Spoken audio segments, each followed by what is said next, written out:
Hace 4000 años el Creador del universo hizo un pacto eterno con Abraham. Toda la tierra, desde el Éufrates hasta el Nilo, pertenece a los hijos de Israel. Ondas de choque sacudirán la tierra cuando el cielo descienda para cumplir esa promesa. El Golfo de Aqaba, o como es llamado en las escrituras hebreas, el Yam Suf. Esta masa de agua cubre un desfiladero submarino que es más grande que el Gran Cañón. Fue aquí, en el antiguo puerto marítimo de Etzion-Geber, cerca de Eilat, donde el rey Salomón construyó su patio de la marina. De acuerdo a las escrituras hebreas, esta es la misma masa de agua, el Yam Suf, el mar de juncos, traducido incorrectamente Mar Rojo, que Moisés partió cuando llevó a los hijos de Israel desde Egipto al monte Sinaí en la tierra de Madián. Toda la caballería egipcia fue destruida en su intento de perseguir a Moisés a través de este mismo mar. Recientemente, un equipo de científicos usando cámaras robóticas submarinas filmó los restos del ejército y los carruajes de Faraón incrustados en coral, esparcidos alrededor de 1,5 millas en el fondo del mar de juncos. Soy Michael Root. Prepárese para un rudo despertar.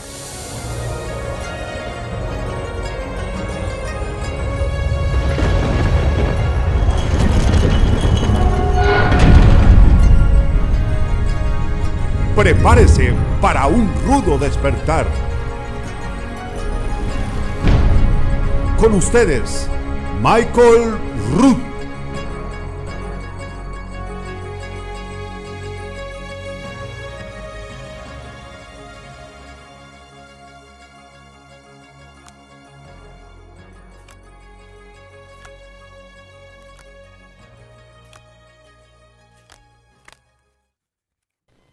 Este es el rollo de los primeros 5 libros de la Biblia. En hebreo se le llama la Torá. Torá significa las instrucciones. La Torá registra que el Creador habló directamente a un hombre llamado Abraham y le dijo que saliera de la tierra de los caldeos, también conocida como Babilonia, la cual estaba completamente sumergida en la adoración pagana al dios Sol. Por su obediencia, Abraham se le prometió que su descendencia heredaría toda la tierra desde el río Éufrates, hoy en día Irak, hasta el Nilo en Egipto. El nombre del primer libro de la Torá, Génesis, en hebreo es Bereshit, que significa en el comienzo. Registra cómo la descendencia de Abraham vino a morar en la tierra de Misraín, conocida hoy como Egipto.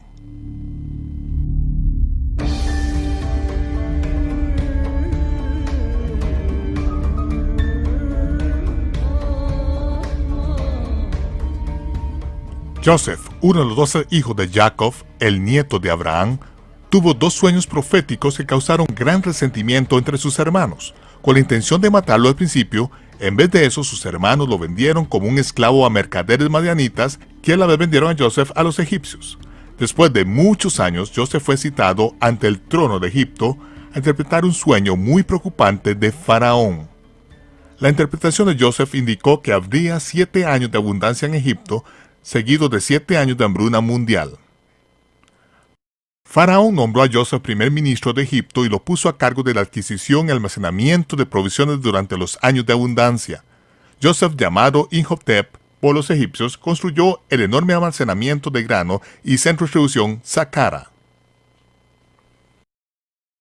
Los años de abundancia y hambruna vinieron, tal como Joseph lo había dicho, y durante los 7 años de hambruna, la riqueza del mundo fluyó en los cofres de Egipto. Joseph fue anunciado como el Salvador de Egipto como Imhotep. Fue elevado a la categoría de un dios. El padre y los hermanos de Joseph y sus familias fueron transportados por una caravana real desde su casa azotada por la hambruna en Canaán, fueron traídos a la tierra de Egipto, donde se les dio la tierra más selecta en el imperio, la tierra de Goshen, en el fértil delta del Nilo. El segundo libro en la Torá, Shemot o Éxodo, documenta la historia de los israelitas a quienes Joseph trasladó a Egipto y cómo se convirtieron en esclavos. La Torá registra de cómo el Todopoderoso los libertó de esclavitud y los trajo al monte Sinaí a enseñarles a gobernarse a ellos mismos de acuerdo a sus instrucciones. En las generaciones sucesivas después de Joseph, los hijos de Israel florecieron, y los egipcios se asustaron de que ellos fueran más grandes que Egipto. Un nuevo faraón, ajeno a los logros de Joseph, puso a los israelitas bajo el látigo de los amos de los esclavos. En un momento ordenó matar a todos los hijos varones. Uno de esos niños, escondido en un canasto en el río Nilo, fue encontrado por un miembro de la casa real de Egipto. Se le llamó Moshe, que significa sacado del agua, y fue criado en la corte de Faraón. El libro de Shemot registra que Moisés, mató a un egipcio que golpeó a uno de los esclavos hebreos. Para salvar su propia vida, Moshe huyó de la tierra de Egipto, evadiendo exitosamente las patrullas militares egipcias mientras hacía la ruta de las especias a la tierra de Madián, la esquina noroeste de lo que ahora se llama Arabia Saudita.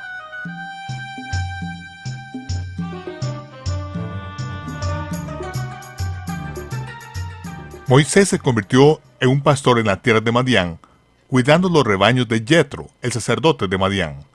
Moisés eventualmente se casó con la hija de Yetro, Séfora, y crió a su familia a la sombra del monte Sinaí. Un día, 40 años después de huir de Egipto, la atención de Moisés fue capturada por una zarza que parecía arder sin fin, sin ser consumida. Cuando se acercó a mirar esa maravilla, Yahweh habló a Moisés desde la zarza ardiente y le instruyó a regresar a Egipto a liberar a los hijos de Israel de esclavitud. Moisés tenía que llevar de vuelta a Israel a esa misma montaña, a Madián, para adorar al Dios de sus padres. Moisés regresó a Egipto y le pidió a Faraón que le otorgara a Israel la libertad de viajar 3 días al desierto y hacer sacrificio al Dios de sus padres. Y ellos necesitarían llevarse todos sus rebaños y posesiones con ellos. El faraón era dueño de ese pueblo. Él no los iba a perder de vista. Él dijo que no conocía al Dios de Israel. Bueno, una serie de plagas durante los próximos meses cambiaría esa declaración, ya que el Dios de Israel diezmó a la tierra de Egipto y expuso a sus dioses paganos como invenciones humanas. La última de las 10 plagas mató a los primogénitos de la tierra de Egipto. Solo aquellos que siguieron las instrucciones de Moshe se salvaron. Ellos tenían que llevar a su casa un cordero o un macho cabrío sin mancha de 1 año y prepararlo por 4 días. A última hora de la tarde del 14 del mes de la Semana Aviv, tenían que matar el cordero y poner su sangre en los postes y los dinteles de sus casas. Después de la puesta del sol, ellos tenían que comerse el cordero con hierbas amargas y pan sin levadura. Se comieron la comida de pie, con sus abrigos puestos, sus bastones en las manos y listos para salir en las primeras horas de la mañana. Alrededor de la medianoche, la muerte pasó por encima de las casas de los israelitas y de los gentiles que fueron obedientes a las instrucciones, pero hubo muerte en casi todos los hogares egipcios. A la mañana siguiente, la multitud mixta de israelitas y gentiles obedientes dejaron la tierra de Goshen y se reunieron para su viaje a la ciudad de Sucot. Explicación rudimentaria. Sucot en hebreo significa tienda o tabernáculo.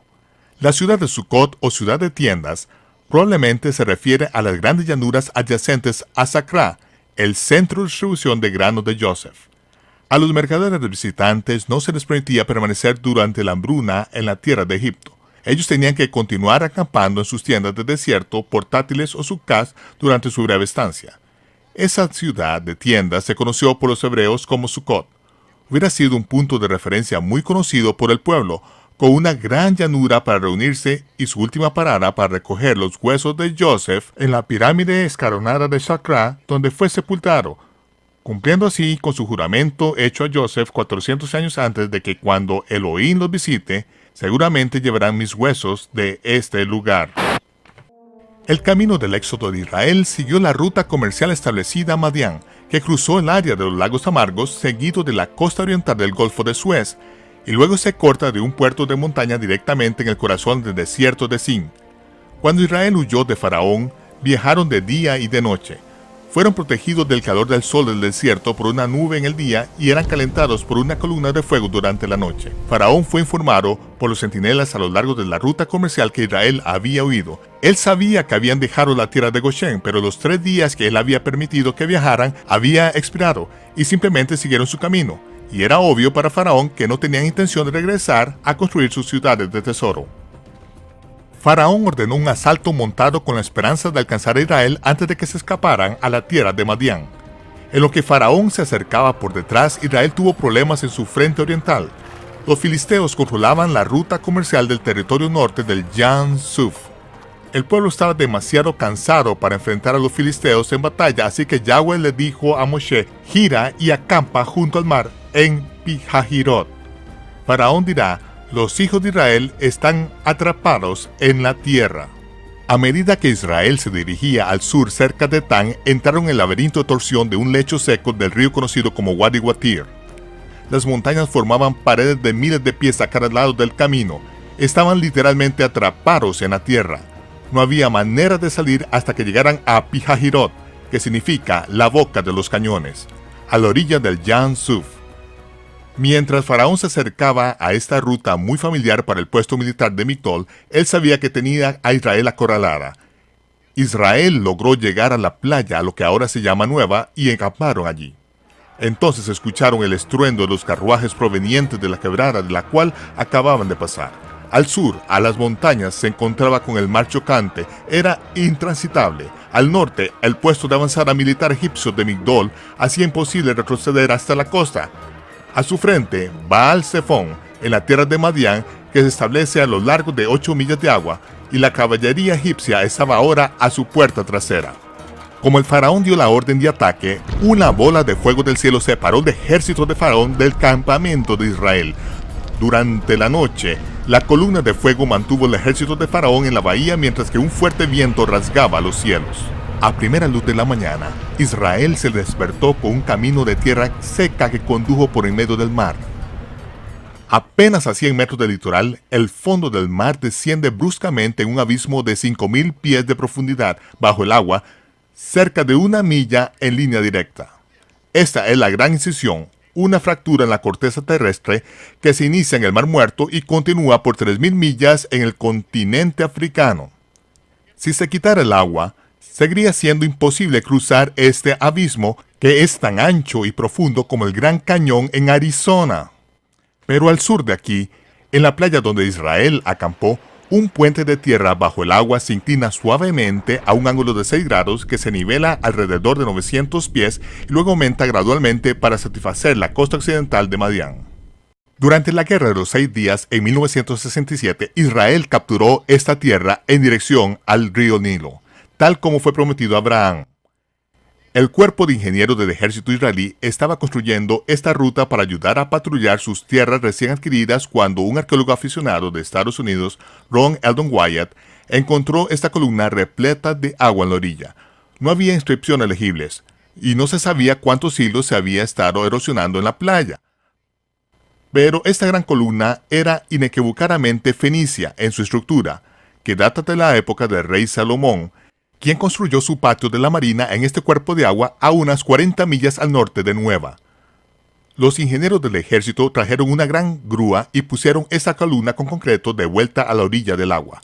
Un año más tarde, una misión de reconocimiento encubierta de la orilla opuesta en Arabia Saudita encontró una columna idéntica que sigue en pie. En ella estaban los restos legibles de inscripciones del paleo hebreo antiguo, las palabras Faraón, muerte, Misraim, Egipto, Rey Salomón y el nombre sagrado Yod-Heh-Vav-Heh, Yahweh. El rey Salomón, el hombre más sabio que haya vivido, sabía exactamente dónde los hijos de Israel habían hecho su escape hace tan solo 500 años antes, y así él estableció columnas para recordar el cruce del Yan Suf. Después que los hijos de Israel cruzaron el mar hacia las costas de Madián, la columna de fuego se disipó, y el ejército de Faraón siguió el camino abierto a través de las aguas partidas, justo antes de que los carruajes de carga alcanzaran a los rezagados que ascendían la orilla opuesta. Yahweh miró desde los cielos y rompió las ruedas de los carruajes. Las paredes de agua de 900 pies colapsaron y aplastaron al ejército del Faraón, ahogándolos en el mar. Este relato abreviado del Éxodo en la Torá calza en la historia confusa de Egipto. Para entender la egiptología moderna, necesitamos entender la historia de Egipto primero. Después de que Alejandro Magno conquistara Egipto, uno de sus sucesores, Ptolomeo Filadelfo comisionó a un sacerdote egipcio llamado Matenón a hacer una reseña histórica de su nación. En su versión glorificada del pasado de Egipto, Matenón reportó que los dioses gobernaron Egipto durante 28.000 años. Después de eso, los hombres gobernaron Egipto por 30 dinastías. Las dos copias más antiguas de esta historia para sobrevivir difieren en más de 1.500 gobernadores antiguos de Egipto. Es obvio que esta historia no fue considerada lo suficientemente genuina para copiarla con exactitud. ¿Usted cree que por 28.000 años los dioses gobernaron Egipto? Sí, cómo no. Pero hasta la fecha, la egiptología moderna aún sigue basándose en esa explicación de cuentos de hadas del pasado egipcio. Algunas personas necesitan creer en Santa Claus. Ptolomeo también pidió la historia de los israelitas bajo su jurisdicción. Tomaron su petición un poco más en serio y envió 72 rabinos a Alejandría, Egipto, donde ellos tradujeron cada palabra de las escrituras hebreas al lenguaje griego. Ese documento, conocido hoy como la Septuaginta, no está exento de errores, pero cada palabra se puede comparar con la de la Torá, que ha permanecido inalterada durante más de 3.400 años. Muchos historiadores y teólogos basan sus interpretaciones de la historia egipcia antigua en la redención grandiosa de uno de los antiguos sacerdotes egipcios, mientras ignoran la exactitud de la Torá y la Septuaginta. Para sumarle a este error, Helena, la madre de Constantino, mientras estaba en una misión para encontrar nuevos ídolos para adorar, declaró que el monte Sinaí está en la península de Sinaí, en Egipto. Disculpe por esta ruda interrupción, pero las escrituras claramente declaran que el rey Salomón construyó una armada de barcos en Epsion-Geber, que está junto a Elat, en la orilla del Yam Suf, o mar de juncos. Estamos justo al sur de Elat, en la costa de Epsion-Geber, y yo estoy en el Yam Suf, o mar de juncos. ¿Por qué es tan difícil determinar la masa de agua donde Moshe cruzó? La Biblia solo nos da una opción, y esa se refiere. Ya sé que Constantino le habría descomulgado por dar a entender a su madre que eligió el lugar equivocado para el monte Sinaí. Pero Constantino está muerto. Y también están las tradiciones que han esclavizado a nuestras mentes a la idiotez de tal manera que no podemos ni siquiera leer el texto de la Biblia y pensar por nosotros mismos. Tengo que conseguirme uno nuevo de estos. Rab Shaul, que era un maestro de las escrituras hebreas, declaró que el monte Sinaí está en Arabia. Él debe saber, a diferencia de Helena, ya que él en realidad vivió en Arabia. A pesar de que ningún artefacto arqueológico justifica la declaración de Helena, los teólogos cristianos han insistido que la Biblia debe estar errada, en lugar de la tradición de la Iglesia. Los eruditos judíos reconocen que el Sinaí de Helena es una invención romana sin fundamento en la realidad. Partes de carruaje, armas de guerra y los restos humanos y de caballos se habrían disuelto hace mucho tiempo en las profundidades salubres del Yam Suf.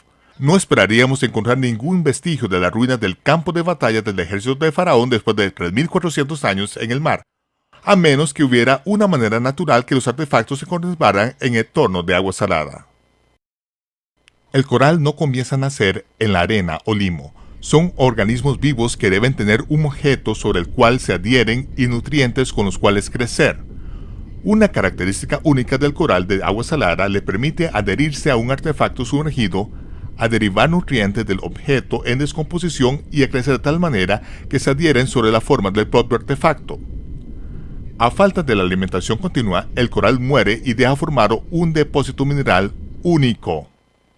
El Dr. Leonard Muller, un científico del Instituto Karolinska en Estocolmo, Suecia, que otorga el Premio Nobel en el campo de la ciencia, y un equipo internacional de biólogos de investigación dirigido por Viveka Pantian, trajo equipo científico moderno hasta el sitio del cruce del Mar de Juncos en la primavera del año 2000.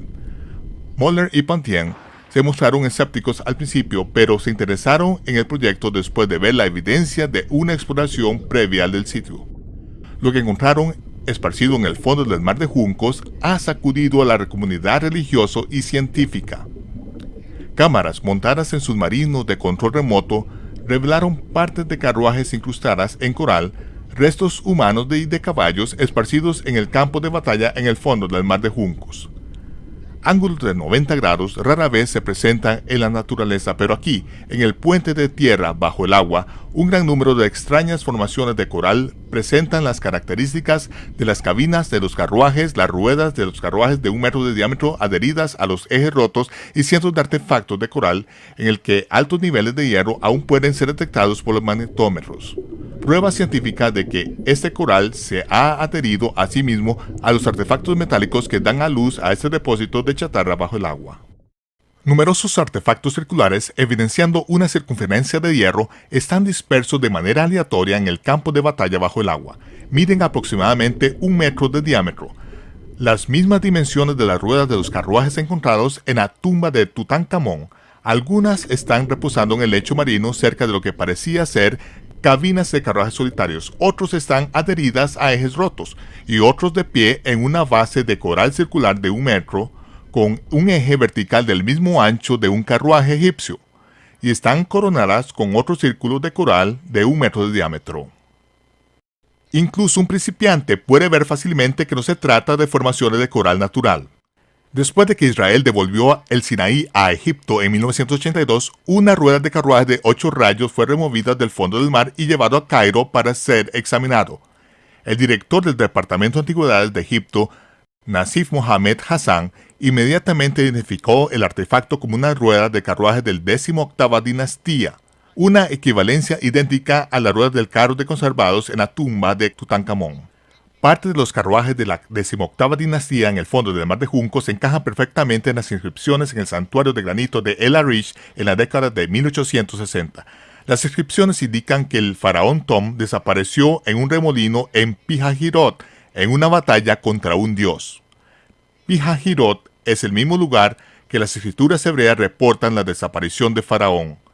El libro de Shemot, Éxodo, registra que Israel estaba construyendo una ciudad de tesoros para el faraón llamado Pitón, ciudad de Tom. Al momento del Éxodo, Tom era el faraón del Éxodo, no Ramsés o Jules Briner. Las partes de los carruajes del Jan Suf y las inscripciones de El Arish contradicen la egiptología moderna, así que la toma posterior de los artefactos del lugar de paso para el análisis científico fue prohibida inmediatamente, y la rueda del carruaje de 8 rayos fue enterrada rápidamente en los archivos de antigüedad de Egipto. Esta rueda de carruaje de 4 radios enchapada en oro fue fotografiada y enterrada en el lugar con una boya de señalización cercana. Así como no estará perdida para los egipcios, permanecerá sumergida hasta que la península Sinaí sea retornada a Israel. La madera ha decaído por completo, pero el eje de metal está incrustado en coral. Debido a que el coral no se adhiere al oro o a la plata, este ejemplar invaluable permanece intachable por el tiempo. Imágenes egipcias muestran consistentemente al faraón guerreando desde su carruaje real equipado con oro, con ruedas de carruaje de 4 radios, ni siquiera una opción del mercado de segunda de los carruajes de guerra normales de la época. Una fuerte evidencia de que esta es realmente una de las 2 ruedas de carruaje que Faraón Tom cabalgó hasta su muerte. Para muchas personas, encontrar el verdadero lugar de paso del Mar de Juncos es una mala noticia. La bendita ignorancia ha muerto y usted reconoce que el Creador se ha revelado a sí mismo por medio de su pueblo y sus profetas.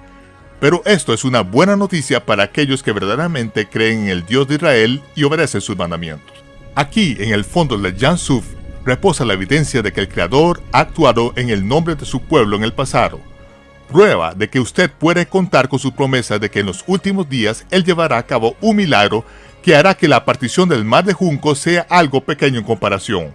Soy Michael Root, invitándole a que nos acompañe la próxima vez en Un Ruto Despertar. Y nos vemos cuando se despeje el humo.